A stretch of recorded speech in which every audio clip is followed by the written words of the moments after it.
Quando Jesus afirmou que as pessoas são o sal da terra, ele apresentou uma ideia simples, mas com implicações profundas sobre propósito, influência e responsabilidade.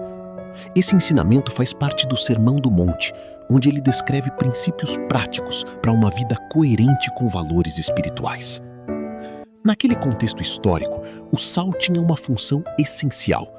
Ele era usado para conservar alimentos, especialmente em um ambiente onde não existiam meios modernos de refrigeração. Também era utilizado para purificação e para dar sabor.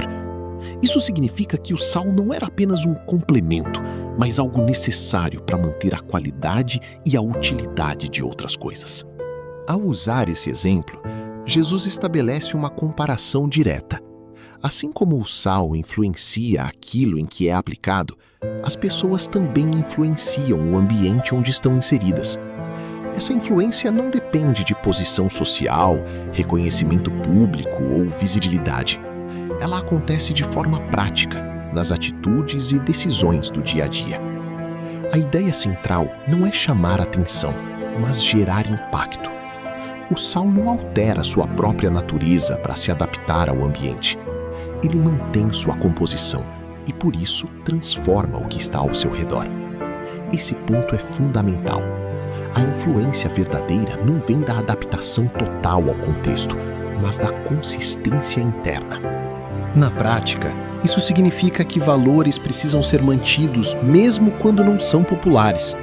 Significa agir corretamente mesmo quando não há vantagem imediata. Significa manter coerência entre discurso e comportamento. Esse tipo de postura cria um padrão diferente e, com o tempo, influencia outras pessoas. No entanto, o próprio ensinamento traz um alerta importante.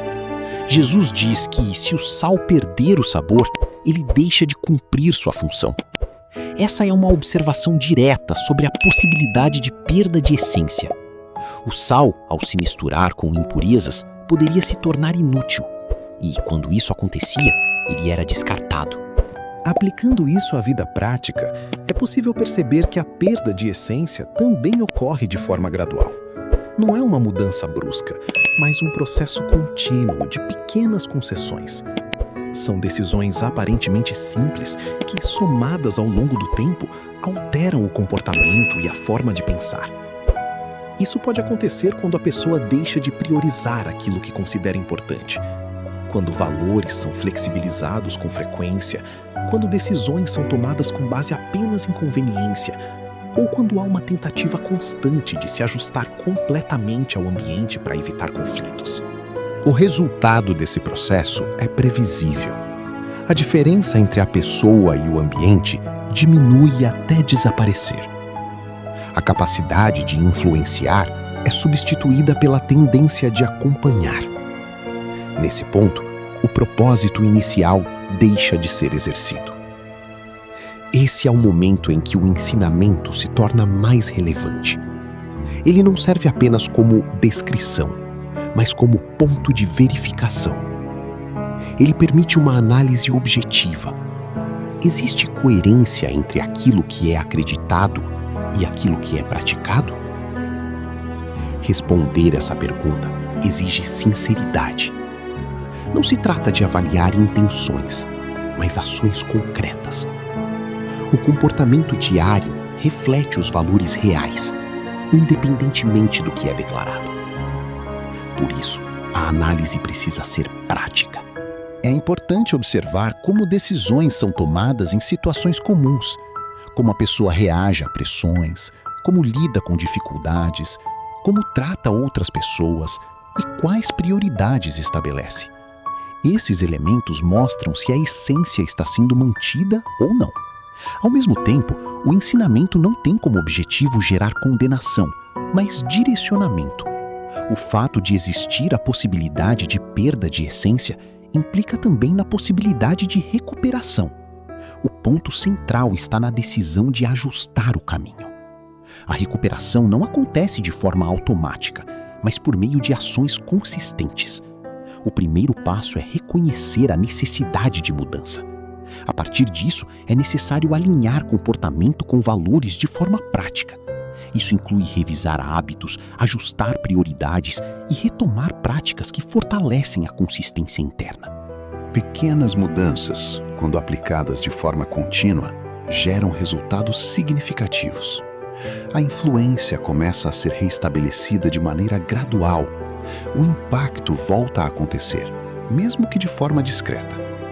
Ser o sal da terra, portanto, não está relacionado a grandes ações pontuais, mas à constância. É manter integridade em situações comuns, tomar decisões corretas, mesmo sem reconhecimento, e agir de acordo com princípios, independentemente do contexto. Esse tipo de postura produz efeitos ao longo do tempo. Assim como o sal atua de forma silenciosa, a influência também se desenvolve de maneira contínua. O impacto pode não ser imediato, mas é consistente. Outro ponto importante é que essa influência não depende de quantidade, mas de qualidade. Uma pequena quantidade de sal é suficiente para alterar completamente o sabor de um alimento. Da mesma forma, pequenas atitudes corretas podem gerar mudanças significativas em um ambiente. Isso reforça a ideia de responsabilidade individual. Cada pessoa tem a capacidade de influenciar o espaço onde está, independentemente do tamanho desse espaço. A questão não é alcance, mas consistência. Ao se aproximar do final dessa reflexão, é importante retomar a pergunta central: você está influenciando positivamente ou apenas seguindo o ambiente? Essa pergunta funciona como um diagnóstico simples. A resposta indica se existe alinhamento entre propósito e prática. Caso exista desalinhamento, isso não representa um ponto final, mas um ponto de ajuste. A decisão de recuperar a essência é individual e prática. Ela se manifesta em ações concretas, não apenas em intenção. Com o tempo, essas ações reestabelecem a capacidade de influenciar e cumprir o propósito inicial. Antes de encerrar, responda de forma direta: qual tipo de influência você está exercendo hoje? Se esse conteúdo foi útil para você, comenta "Eu sou sal", se você entende que está vivendo com consistência. Ou "Preciso voltar", se você identificou a necessidade de ajuste. Esse tipo de interação ajuda o conteúdo a alcançar mais pessoas. Aproveite também para curtir o vídeo, se inscrever no canal e compartilhar com alguém que pode se beneficiar dessa reflexão. Essas ações aumentam a distribuição e permitem que a mensagem alcance um público maior. Que Deus nos guie nesta caminhada.